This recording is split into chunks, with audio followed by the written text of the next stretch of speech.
Hello, everyone. I'm Major Garrett in Washington. Welcome to the Takeout. You are expecting me to talk about Pam Bondi. I will. But first, I can't help myself.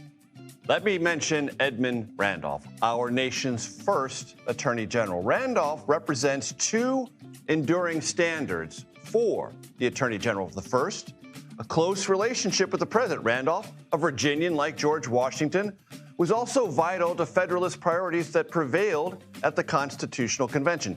The second, neutrality and independence. Now, back then, the Attorney General did not have battalions of attorneys and federal prosecutorial clout to wield. But it did have a choice to make about whether or not to wade into policy and politics. Randolph studiously stayed out of frays between Alexander Hamilton and Thomas Jefferson during Washington's first term, solidifying that the Attorney General was different than other cabinet members, arm's length, when at all possible, from politics. That precedent, like so many in Washington's presidency, influenced attitudes and behavior for generations. Now, look, we have had politically charged and politically attached attorneys general before. Robert Kennedy was President John Kennedy's brother and guarded his interest intensely at the Department of Justice. John Mitchell was President Richard Nixon's campaign manager in 1968 and 1972 and deeply embedded in Watergate wrongdoing. Eric Holder was fiercely loyal to President Barack Obama, so much so the Republican House voted to hold him in contempt. 17 House Democrats, by the way, voted in favor of that.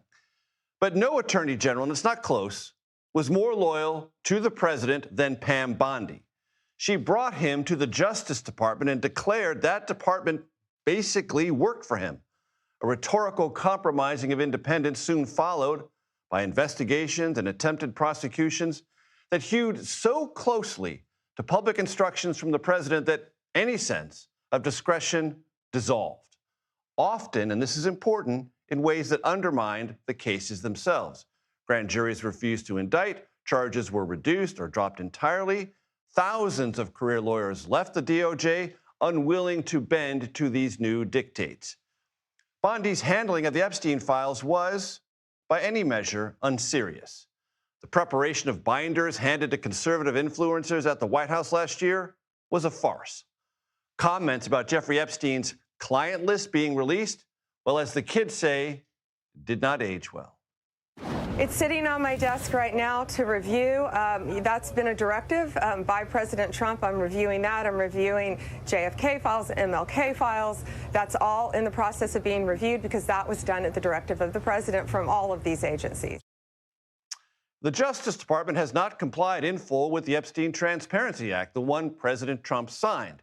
It's one of the reasons the House Oversight Committee, on a bipartisan basis, subpoenaed Bondi to testify April 14th. Does Bondi's ouster mean that subpoena goes away? The White House may hope so, but Congress will most definitely have a say.